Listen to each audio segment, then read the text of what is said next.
Hello everyone, this is Richa. आज हम अपने इस वीडियो में इंडिपेंडेंट सैंपल टी टेस्ट का एक दूसरा क्वेश्चन सॉल्व करेंगे। पिछले वीडियो में जो हमने क्वेश्चन सॉल्व किया था उसमें जो दो ग्रुप थे उसका नंबर ऑफ ऑब्जर्वेशन सेम था, लेकिन जैसे कि आप देख सकते हैं सैंपल ए और सैंपल बी दो ग्रुप है। यहाँ पर पहला जो ग्रुप है उसमें नंबर ऑफ ऑब्जर्वेशन 5 है और सेकेंड वाले में नंबर ऑफ ऑब्जर्वेशन 6 है। सैंपल ए को हमने x1 कंसिडर किया, सैंपल बी को x2 कंसिडर किया। अब इसमें हमसे क्या कहा जा रहा है, test the hypothesis whether there is a significant difference between means of two groups और not at 5% level of significance.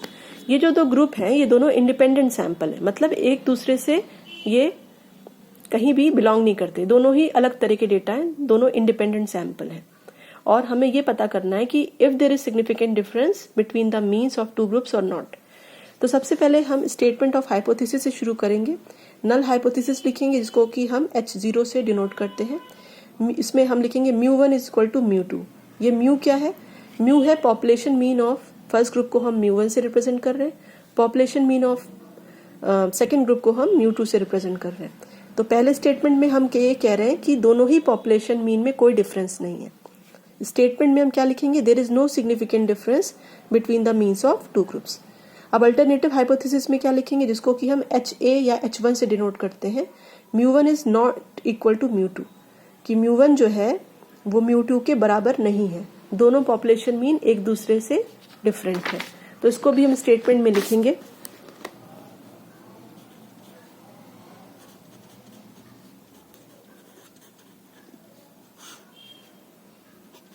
There is a significant difference between the means of two groups। ठीक है, इसको हम लिख देंगे। उसके बाद हमें ये देखना है कि कैलकुलेट क्या करना है हमको। सेकेंड स्टेप पे हम देखेंगे कि फॉर्मूला क्या है। कैलकुलेट टी कैल या टी स्टैटिस्टिक, इसका जो फॉर्मूला है वो है पहले ग्रुप का मीन निकालेंगे, दूसरे ग्रुप का मीन निकालेंगे और हम मॉडुलस के अंदर इसका डिफरेंस निकालेंगे। मॉडुलस का मतलब है कि अगर कोई माइनस साइन आता है तो आप उसको इग्नोर करेंगे। Divided by standard deviation into square root के अंदर n1 into n2 divided by n1 plus n2।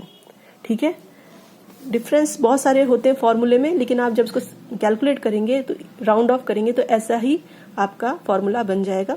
तो ये फॉर्मूला बिल्कुल ठीक है। अब इसमें देखिए हमें क्या क्या चाहिए। हमें पहला ग्रुप का मीन चाहिए, दूसरे ग्रुप का मीन चाहिए, स्टैंडर्ड डेविएशन चाहिए और दोनों ग्रुप का नंबर ऑफ ऑब्जर्वेशन हमको पता है। पहले ग्रुप का 5 है, दूसरे ग्रुप का 6 है।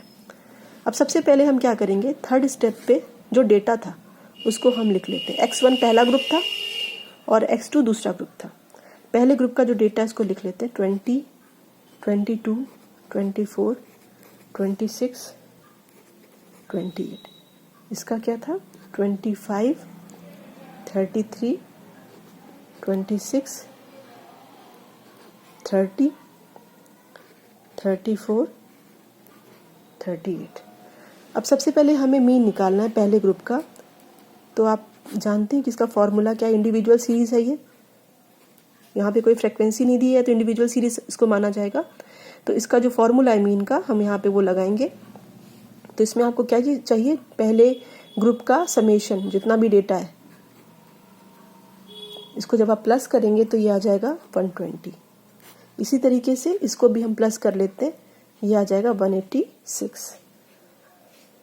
पहले ग्रुप में हम इसको रखेंगे 120 डिवाइडेड बाय 5, तो ये आ जाएगा आपका 24।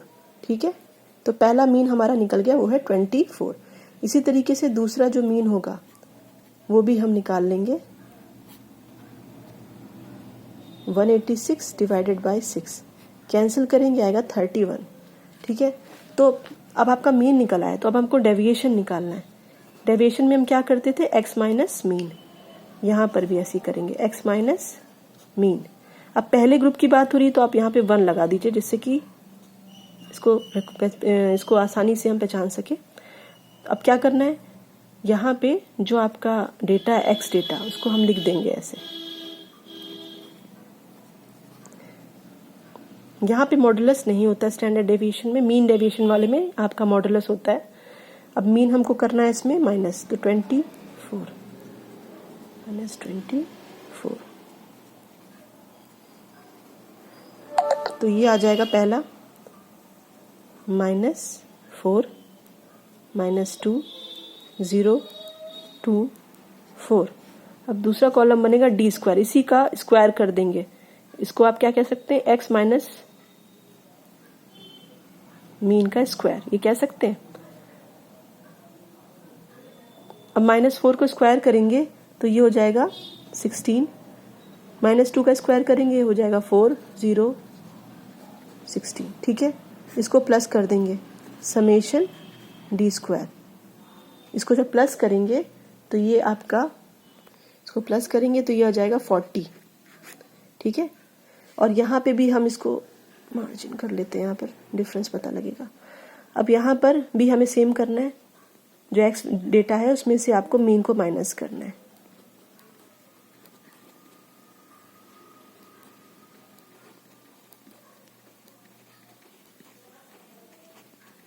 ठीक है, माइनस करेंगे आएगा -6, यहाँ पे आएगा 2, यहाँ पे आएगा -5, यहाँ पे आएगा -1 3 7। अब हमें डी स्क्वायर करना है, इसको स्क्वायर करेंगे तो ये आएगा 36 4 25 1 9 49। इसको जब आप प्लस करेंगे तो ये जो आपका आ रहा है समेशन डी स्क्वायर, ये हो जाएगा 124। अब इसको हम कैसे लिखते हैं, पुट करते हैं। पहली बात तो ये जो मैंने अभी देखा आपको दिखाया समेशन डी स्क्वायर पहले ग्रुप का, समेशन डी स्क्वायर दूसरे ग्रुप का। इसको आप चाहें तो ये भी लिख सकते हैं, समेशन x माइनस मीन का स्क्वायर पहला ग्रुप का, समेशन, आप इसको ऐसे भी लिख सकते हैं ऐसे भी लिख सकते हैं, बात एक ही है। ठीक है, तो अभी जो पहले ग्रुप का हमने निकाला वो आ रहा है 40, दूसरे ग्रुप का जो निकाला ये आ रहा है 124। ठीक है, अब हम इसको पुट करेंगे स्टैंडर्ड डेविएशन के फॉर्मूले में। तो जो फॉर्मूला है वो है समेशन x माइनस मीन का square plus summation x minus mean का square divided by n1 plus n2 minus 2। ठीक है, तो अब वैल्यू पुट करेंगे। पहले ग्रुप में आपका ये 40 आया था, फिर 1 प्लस 124 डिवाइडेड बाय, पहले ग्रुप में नंबर ऑफ ऑब्जर्वेशन था 5, दूसरे में 6 माइनस 2। ठीक है, अब इसको जब आप प्लस करेंगे तो ये हो जाएगा 164 डिवाइडेड बाय 6 प्लस 5 11, 11 माइनस 2 9। ठीक है, फिर आप जब इसको डिवाइड करेंगे तो ये आ जाएगा 18.22। अब इसका स्क्वायर रूट करेंगे तो ये आ जाएगा 4.268। ये आपका स्टैंडर्ड डेविएशन हो गया। ठीक है, अब हमारे पास मीन भी है, स्टैंडर्ड डेविएशन भी है और नंबर ऑफ ऑब्जर्वेशन तो है ही। तो अब हम टी, आपका फोर्थ स्टेप पे आ जाते हैं, टी कैल निकाल देते हैं। क्या था, ये था मीन को, मीन में डिफरेंस निकालना था divided by S into within square root n1 n2 n1 plus n2। ठीक है, तो मीन आपका पहला कितना था 24 माइनस 31 और s कितना है 4.268 इंटू स्क्वायर रूट, यहाँ पे है आपका 5 इंटू 6 और 5 प्लस 6, यहाँ पे तो आपका आ जाएगा 7, क्योंकि डिफरेंस नहीं लिखना है आपको तो आपका यहाँ पे 7 लिखेंगे डिवाइडेड बाय 4.268 और यहाँ स्क्वायर रूट के अंदर 30 डिवाइडेड बाय 11। अब इसके बाद जब इसको आप सॉल्व करेंगे आएगा 2.72 आ जाएगा, इसको आप उतार लेंगे, फिर इसका स्क्वायर रूट हटाएंगे तो आ जाएगा 1.649। फिर इन दोनों को मल्टीप्लाई करेंगे, 1.649 इंटू 7 करेंगे तो ये आ जाएगा 11.543 डिवाइडेड बाई 4.268। इसको सॉल्व करेंगे तो आ जाएगा 2.704। ये आपका टी कैल निकल आया। ठीक है, तो टी कैल आपका निकालने के बाद 2.704, ठीक है। इसके बाद हम क्या निकालेंगे, हम निकालेंगे टी टैब, और टी टैब के लिए हमको क्या चीज़ें चाहिए, एक चाहिए डीएफ जिसका फॉर्मूला है n1 + n2 - 2, क्या होगा 5 + 6 - 2, 11 - 2 कितना होगा 9 हो जाएगा। और अल्फ़ा हमें क्या बोला गया है, अल्फ़ा हमारा बोला गया है 5% पे, तो 0.05 पे हम वैल्यू देखेंगे तो उसकी वैल्यू आ रही है हमारी 2.262, ठीक है। ये हमारी टैबुलेटेड वैल्यू आ रही है क्रिटिकल वैल्यू टेबल से। किसको किसके बीच में देखेंगे, हम डीएफ देखेंगे 9 और अल्फ़ा देखेंगे 0.05, और कहाँ देखेंगे, 2 टेल टेस्ट में देखेंगे। क्यों, क्योंकि जब भी आपका, जब ये नल हाइपोथेसिस हम ये लिखते हैं ना कि क्वेश्चन में बोला जा रहा है कि दोनों पॉपुलेशन मीन बराबर है या नहीं, ठीक है, जब हम = का साइन लगाते हैं तब हमेशा 2 टेल टेस्ट में हम वैल्यू देखते हैं। जब ग्रेटर या लेसर वाली बात आएगी तब हम उसमें लेफ्ट हैंडेड या राइट हैंडेड वाले रीडिंग में जाएंगे 1 टेल टेस्ट में, लेकिन जब = का साइन है तो 2 टेल्ड में ही हम रीडिंग देखते हैं। अब इसके बाद हम आ जाते हैं 5th स्टेप पे। 5th स्टेप पे हम क्या करेंगे, कंपेयर करेंगे result, compare T cal and T tab. तो टी कैल हमारा कितना है और टी टैब कितना है, टी कैल हमारा है 2.704 और टी टैब है 2.262। तो आप देख सकते हैं कैल बड़ा है, तो रिजल्ट हम क्या लिखेंगे, रिजल्ट हमारा हो जाएगा, जब भी कैल बड़ा होता है तो हमेशा ये मतलब है कि अल्टरनेटिव हाइपोथेसिस हमारा एक्सेप्ट हो गया और नल हाइपोथेसिस रिजेक्ट हो गया, ठीक है।